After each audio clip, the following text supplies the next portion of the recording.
Although I was not a patient of Nassar, I was his colleague. I was his friend. But recent events have illustrated that these relationships were illusionary. I was a pawn, a means to his end, a victim of his devious, underhanded, and sickening machinations, designed to fuel his sexual perversions, to derive personal gain at whatever the cost. Although I am speaking for myself, many other physicians who knew Nassar share similar sentiments. As I watched Nassar admit to his crimes, I realized this changed the context of all of our encounters over the years. For as he was grooming his victims, he also groomed his environment. I cannot speak to anything he ever did in clinic, since I never worked side by side in any clinic, Olympic venue, or any event. But that was the point of the grooming. He made us believe that he was ethical, compassionate, and caring for his patients, without having to observe him being so. Nassar's admission made me realize that he groomed me for 28 years to help him commit sexual assault.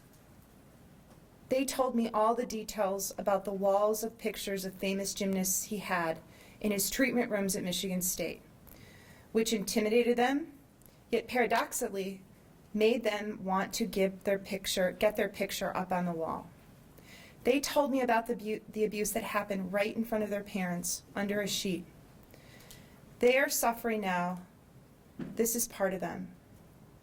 The medical community suffered as well. Any physician like me who sent patients to Nassar lives with the remorse of not knowing what he or she was actually doing. Patients' trust in medical professionals has been shaken. Those who defended Nassar must deal with these consequences. I now live with knowing that our friendship was just a ruse. Our academic pursuits were just chips that Nassar banked over the years so that he could cash them in when he needed, using me and others like me all over to refer him victims and protect him in case he was ever accused. But Nassar needs to know one more thing. His life's work will merely end up being a futile waste. The medical profession has raised awareness of sexual assault, educating physicians on detecting signs of assault and predatory behavior, making counseling and mental health services more available, and reinforcing proper medical procedures to keep the sacred doctor-patient relationship pure. Despite Nassar's attempts to harm and damage them, the victims are finding strength in unexpected places. Their example coming forward, persisting in getting their claims heard, as well as the efforts of their attorneys and law enforcement to uncover all his criminal and predatory behavior, has made the national #MeToo movement possible. Sexual assault in the United States is in the public conversation now, uncovered in numerous professions, and important reforms are underway. Though the victims would most assuredly prefer they never met Nassar in the first place, and their damage can never be undone, the ones I know are determined to no longer be a victim, but merely a survivor. Other victims still need help, and it is our responsibility to give that help. These problems will not be fixed overnight, or even in the short term, but with enough work, our communities will heal and bounce back from this, despite the efforts of Nassar to harm them. To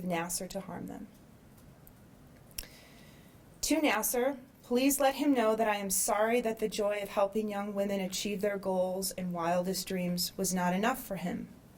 If our mutual mentor was still alive today, he would regret ever knowing you. To the victims, I want to say to you that I am sorry. I am so sorry that any of this happened. I am sorry any help has been slow to come your way. I wish I could have stopped him.